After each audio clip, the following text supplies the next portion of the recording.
8 cái mẹo cho những cái trader mới khi chúng ta giao dịch vàng, nhưng mình nghĩ đây là những cái điều các bạn cần phải lưu ý khi các bạn giao dịch vàng để tránh những cái trường hợp mà thua lỗ rất hay xảy ra. Chào mừng các bạn quay trở lại kênh Forex, mình là Minh. Và như đã hứa, mình sẽ làm một series về cách chúng ta scalping vàng để được hiệu quả nhất và được cái mức lợi nhuận nó sẽ cao nhất. Bởi vì nó là một series, thế nên là chúng ta sẽ cần phải đi từ những cái bài đầu tiên đến những cái bài cuối cùng, và chúng ta sẽ đi từ những cái kiến thức nền tảng nhất cho đến những cái kiến thức mà nó sẽ chuyên sâu hơn. Bởi vì như các bạn đã biết là vàng nó là một cái loại tài sản nó có biến động rất là lớn và nó khác biệt rất là nhiều so với những cái loại tài sản khác, ví dụ là tiền hoặc là những cái chỉ số khác. Chính vì những cái sự hấp dẫn như thế, thế nên là nó sẽ có những cái rủi ro nhất định. Và để chúng ta có thể scalp vàng một cách nó hiệu quả nhất và scalp vàng được một cách nó chỉn chu nhất thì chúng ta sẽ thống nhất với nhau. Chúng ta sẽ đi ở trong cái series này cách chúng ta đánh scalp vàng như thế nào. Và để bắt đầu cho cái chuỗi video này thì chúng ta sẽ có một cái video đầu tiên về cái việc chúng ta cần làm, đó là chúng ta nên thay đổi về cái quan điểm giao dịch của chúng ta, và chúng ta sẽ có những cái mẹo gì và những cái cách giao dịch gì để chúng ta sẽ làm cho cái phương pháp chúng ta nó tốt hơn. Và mình sẽ chỉ cho mọi người, đây là cái video đầu tiên, và mình sẽ giúp cho mọi người biết là trước khi biết đến scalp vàng là gì và thu được lợi nhuận từ scalp vàng thì chúng ta sẽ có những cái mẹo nhỏ để chúng ta giao dịch trong ngắn hạn, để chúng ta giao dịch scalp vàng nó tốt hơn. Và sau khi chúng ta có những cái mẹo này để chúng ta thay đổi được quan điểm thì nó sẽ có những cái hệ thống giao dịch của mình để giúp mọi người scalp vàng nó hiệu quả hơn. Sau đó là những cái cách của mình giúp cho mọi người gồng lệnh đánh vàng nó sẽ dễ hơn. Và cuối cùng nữa là cái thứ tư trong cái chuỗi series này là chúng ta sẽ quản lý vốn như nào để chúng ta đánh vàng nó tốt nhất. Và chúng ta sẽ đi vào cái video ngày hôm nay, 8 cái mẹo để giúp chúng ta đánh scalp vàng nó hiệu quả nhất và an toàn nhất.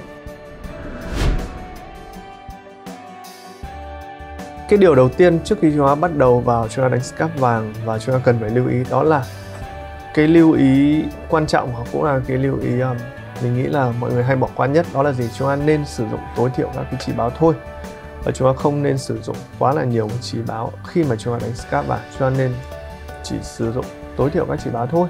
Bởi vì scalp đặc biệt đối với vàng thì nó cần nắm bắt những cái xu hướng và động thái nhỏ trên thị trường, và chúng ta cần trader hành động và quyết đoán một cách nhanh nhẹn.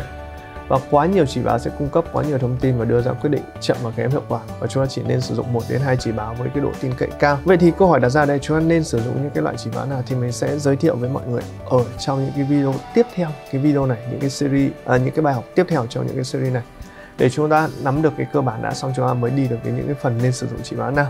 Và mình có tò mò là cũng thử search để đi tìm một cái hệ thống chỉ báo ở trên mạng để chúng ta xem là họ có dùng những cái chỉ báo nào. Thì mình có sử dụng với cái từ khóa là Gold Scalping Indicator. Thì như mọi người thấy là rất nhiều cái hệ thống giao dịch với những cái chỉ báo khác nhau, và nó khá là, mình nghĩ khá là phức tạp. Và đánh vàng thì mình nghĩ là mọi người nên đi theo cái xu hướng chúng ta sẽ đánh pricing nhiều hơn, thay vì chúng ta nên dựa vào những cái chỉ báo. Bởi vì giờ chỉ báo chúng ta chỉ dựa vào 1 2 chỉ báo cơ bản thôi. Và sau này mình có chia sẻ mọi người thì mọi người sẽ cảm thấy nó sẽ khá là bất ngờ về cái hệ thống giao dịch tương đối là đơn giản của mình. Còn đối với những cái hệ thống giao dịch mà kiểu màu mè mà có tương đối là phức tạp như này thì mình nghĩ là chúng ta nên tạm thời chúng ta nên chưa tìm hiểu đến, chúng ta nên đi từ những cái nó đơn giản, ít indicator nhưng mà nó vẫn hiệu quả thì nó mới hay. Còn sử dụng nhiều quá trong thời điểm ban đầu thì các bạn sẽ bị rối. Và nhớ, đây là cái điều đầu tiên mình muốn mọi người lưu ý và muốn mọi người thay đổi. Đừng đi tìm một cái chỉ báo nào đó giúp cho mọi người đánh thắng vàng hoàn hảo, mà chúng ta nên sử dụng pricing đánh vàng. Đây là cái lưu ý đầu tiên của mình dành cho mọi người. Điều thứ hai nữa là mình cảm thấy những cái bạn mới, những cái bạn trader mà đang đi tìm một cái phương pháp đánh vàng mà các bạn hay bị nhầm lẫn, rất là hay bị nhầm lẫn và rất là hay bị phụ thuộc, đó là gì? Đó là chúng ta hay vào lệnh từ theo những quan điểm của người khác, những cái nhận định của người khác. Bởi vì đây là những cái có thể nó sẽ những cái giao dịch ngược hướng thị trường, vào lệnh sai, thua lỗ quá mức. Và chúng ta sẽ nhìn thấy là khi chúng ta mới đánh vàng, và các bạn là những trader mới, mình có hỏi các bạn một cái câu hỏi là tại sao mọi người phải giao dịch vàng cho bằng được, và thay vào đó không phải vì tiền và không phải những cái loại tài sản khác, thì mọi người hay nói một câu rất là đơn giản, đấy là em thích giao dịch vàng bởi vì cái biên độ lợi nhuận nó nhiều. Nhưng với những cái người mới, chúng ta chưa có một cái hệ thống giao dịch hoàn chỉnh, chúng ta chưa có một cái cách chúng ta giao dịch nó an toàn, thì cách mọi người làm để mọi người giao dịch vàng ở thời điểm hiện tại đó là gì? Chúng ta vào quá là nhiều hội nhóm. Ví dụ chúng ta vào một cái chúng ta xem ở trên YouTube là có những cái hội nhóm để người ta chia sẻ trên YouTube, tức là người ta chia sẻ cho bạn những cái chiến lược về sử dụng vàng chẳng hạn, ví dụ vậy. Thì sau đó các bạn lại vào những nhóm ở trên Zalo, trên Telegram, hoặc là các bạn sẽ ở trên Facebook thì có những người ta chủ động kết bạn với bạn và đưa cho bạn là những cái lời khuyên để các bạn giao dịch vàng. Nhưng mà các bạn hãy tin mình là bạn tham gia quá nhiều nhóm thì các bạn sẽ làm cho cái việc giao dịch các bạn trở nên khó khăn hơn rất là nhiều. Vì rất có thể sẽ ở cái nhóm đầu tiên các bạn vào lệnh, các bạn sẽ là mua vàng ở giá ví dụ 1890 chẳng hạn, thì cái nhóm thứ hai nó sẽ bảo là sell vàng ở giá 1892. Và sau đó thì bạn cảm thấy là hoang mang, bởi vì các bạn nghĩ là cái nhóm đầu tiên này, cái nhóm mình mới vào, họ chưa có tiếng ở trên đây và mình chưa theo họ lâu thì mình lỡ vào rồi. Thì cái nhóm thứ hai thì cái nhóm mình quen hơn và cái nhóm nó nổi tiếng hơn thì họ đưa ra cái nhận định là sell, thế là lại cuống cuồng cắt cái lệnh buy đi và để lại cái lệnh sell. Và sau khi để lại cái lệnh sell thì cái nhóm thứ hai lần này họ lại thua, và câu chuyện nó cứ thế lặp đi lặp lại. Bạn cứ cắt xong thì nó lên và cắt xong thì nó xuống. Cuối cùng cái tổng lại các bạn là tài khoản các bạn nó sẽ âm dần. Vậy thì nhắc lại mọi người một lần nữa, cái điều thứ hai đó là chúng ta nên vào ít nhóm thôi, và chúng ta không nên dựa quá vào nhiều cái phương án phân tích của người khác, và chúng ta sẽ nên sử dụng những cái correction và những cái indicator mà chúng ta tin tưởng để chúng ta giao dịch. Đây là cái điều thứ hai. Tránh nhảy ra nhảy vào khi chúng ta vào lệnh của chúng ta quá theo dõi quá là nhiều lệnh. Và nên nhớ là ở trên mạng sẽ có rất nhiều người, có thể người ta sẽ thích bạn và có người ta sẽ không thích bạn. Và tất nhiên khi người ta không thích bạn thì người ta sẽ nói những cái điều mà làm cho bạn cảm thấy là cái lệnh của bạn nó sẽ trở nên nó sai. Ví dụ các bạn có một phân tích rất là hoàn chỉnh, các bạn post lên nhưng cái người đó người ta anti bạn, người ta không thích bạn thì nó sẽ tìm mọi lý do. Dù cái lập luận của các bạn nó rất là có lý lẽ và có cơ sở, nhưng người ta chỉ cần bảo bạn là đánh cái lệnh này làm gì thì nó cũng sẽ thua thôi, thì nó sẽ làm mình suy nghĩ rất là nhiều. Thế nên tâm lý sẽ ảnh hưởng rất nhiều cái việc các bạn giao dịch. Nên vào ít nhóm thôi thì nó sẽ có một cái chất lượng nó sẽ cao hơn. Cái điều thứ ba mà mình nói tương đối là nhiều với mọi người rồi, đó là chúng ta không nên giao dịch quá nhiều lần và chúng ta bị quá tải. Gọi là quá tải là một từ tương đối là đúng. Bởi vì mình biết là khi mọi người mới tham gia thị trường, mọi người đánh thì mọi người hay có một cái hồi hộp để báo lệnh. Ví dụ nhóm báo lệnh buy là lập tức chúng ta phải mua. Nhóm báo lệnh sell chúng ta phải mua. Đó. Và chúng ta sẽ không bao giờ chúng ta để điện thoại chúng ta ở trạng thái mà chế độ im lặng, bởi vì chúng ta sẽ luôn muốn nhận được những cái thông báo từ những cái nhóm khác nhau, những cái đội khác nhau, để chúng ta sẽ không bao giờ chúng ta bị trượt mất, chúng ta sẽ không bao giờ miss mất những cái tin nhắn của họ. Và hiển nhiên có một điều họ sẽ không biết là tài khoản các bạn bao nhiêu tiền. Ví dụ tài khoản các bạn sẽ chỉ có khoảng 100 đô các bạn đánh vàng thì các bạn sẽ cần phải cân đối lại, các bạn sẽ không thể nào vào lệnh nó đến 0.1 hoặc 0.05. Và sau khi vào lệnh 0.1 các bạn không thể đánh 2 lệnh đến 3 lệnh cùng một lúc, đúng không ạ? Nó sẽ rất là nguy hiểm. Nhưng những cái đội nhóm đó các bạn càng tham gia nhiều, mỗi đội nó chỉ bắn cho bạn một tín hiệu. Khi các bạn cứ vào lệnh liên tục như thế, tài khoản các bạn nó sẽ trở nên nó sẽ quá tải. Và chúng ta sẽ nên tập trung vào những cái lệnh đẹp và lợi nhuận cao và giao dịch với cái khối lượng vừa phải thôi. Giao dịch với cái khối lượng vừa phải sẽ tạo ra lợi nhuận dài hạn nhiều hơn cái giao dịch quá nhiều cùng một lúc. Thì cái điều thứ ba này nó liên quan đến điều thứ hai, do các bạn vào quá nhiều hội nhóm, các bạn quá bị phân tâm, thế nên là chúng ta sẽ vào quá nhiều lệnh, và sau khi vào quá nhiều lệnh nó sẽ là ảnh hưởng đến tâm lý các bạn và kết quả nó sẽ không tốt. Thứ tư, cái điều mà mình chắc chắn phải nói với các bạn khi các bạn giao dịch vàng đó là nếu các bạn quản lý không tốt, các bạn không đặt stop loss và các bạn vào lệnh với cái khối lượng nó tương đối là nhiều thì cái tài khoản các bạn nó sẽ cháy sớm hay muộn thôi.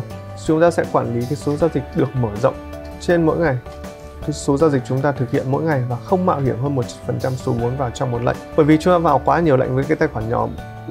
Đây cái điều mà mình thấy chúng ta xảy ra rất là nhiều lần. Khi các bạn là trader mới mà bạn giao dịch vàng, bạn vào lệnh loss quá to thì bạn kiếm được cái tiền nó quá lớn đó. Nhưng đến khi các bạn thua thì nó sẽ là không có khả năng để về bờ. Ở đây cái điều chắc chắn phải lưu ý. Điều thứ 5 đó là gì? Đó là chúng ta phải có một cái điểm vào lệnh và cái điểm mà chúng ta take profit nó rõ ràng, và chúng ta sẽ cần một cái chiến lược vững vàng, một cái chiến lược ý là khá là rõ ràng. Ví dụ các bạn khi bạn quyết định vào lệnh đây thì sẽ phải biết là vào ở đây, mua ở kia rồi chốt ở đâu đó. Thay vì chúng ta vào lệnh xong chúng ta sẽ nghe nhóm nọ nhóm kia, chúng ta sẽ lại bảo là cái này vàng sẽ lên 1.900. Chưa đâu, ok, thì chúng ta nghĩ là cái lệnh đó có vẻ cũng hợp lý, chúng ta sẽ đợi lên 1.900. Nhưng sau đó các bạn đi học, sau đấy khoảng nửa tiếng thì có một cái người bạn, người ta bảo với bạn là vàng này sẽ chỉ lên không nhiều và cái xu hướng chính nó sẽ xuống giảm. Và ngay lập tức một lần nữa bạn lại cắt cái lệnh đó đi, và cuối cùng cái kết quả thì mình nghĩ các bạn đã biết rồi. Chúng ta đang từ khả năng chúng ta lời rất là lớn, chúng ta sẽ trở thành thua rất là nhiều. Điều thứ 6 mà mình muốn nói và muốn chia sẻ nữa là chúng ta phải một cái người có điều kiện phù hợp với scalping, tức là chúng ta đầu tiên chúng ta sẽ phải là một người ưa mạo hiểm và có thời gian để quan sát thị trường. Và hiển nhiên là nếu các bạn là một người hay đi công tác hay đi họp rồi không có thời gian online nhiều thì chắc chắn các bạn sẽ không thể nào các bạn đánh scalping được, và các bạn nên từ bỏ ý định các bạn đánh scalping luôn đi để cho đỡ mất tiền và đỡ mất thời gian của các bạn. Và thứ hai nữa, chúng ta phải là những người thích thị trường biến động mạnh và chúng ta phải có cái tính quyết đoán và chúng ta phải vào lệnh nhanh. Còn nếu chúng ta không quyết đoán và chúng ta không thích những cái thời điểm mà thị trường nó dao động mạnh thì chúng ta là một người không thích mạo hiểm. Vậy thì hiển nhiên các bạn lại một lần nữa các bạn không nên đánh scalp vàng, đúng không ạ? Cái điều thứ 7, một cái điều không phải là cũ cũng không phải là mới mình muốn nói các bạn, đó là các bạn nên theo dõi những cái tin về tài chính, bởi vì ít nhất các bạn phải biết là những cái thời điểm nào mà thị trường nó có những cái tin tức biến động, ví dụ tin về lãi suất, ví dụ những cái tin về những cuộc họp Fed của tất cả những cái người có tiếng nói và có quyền lực trong cái giới tài chính ở Mỹ, để các bạn biết là có những cái thời gian nào chúng ta nên ngừng, chúng ta không giao dịch, vào những thời gian nào chúng ta có thể chúng ta tận dụng những cái khoảng lặng trong những cái gọi là khoảng lặng của những cái người chính trị, người ta không đưa ra những quyết định quan trọng thì chúng ta có thể giao dịch. Bởi vì nếu như bạn theo dõi về vàng là một người trader tương đối là lâu, các bạn sẽ biết là một khi nó ra tin thì cái khả năng biến động giá nó sẽ chạy hai chiều, nó sẽ biến động rất là mạnh và chúng ta nên tránh những cái thời điểm đó. Vậy thì mình đã có rất là nhiều video giúp cho mọi người biết là tin tức về Forex chúng ta xem ở đâu, thì mọi người có thể xem trên mạng rồi trên Forex Factory hoặc trên investing.com.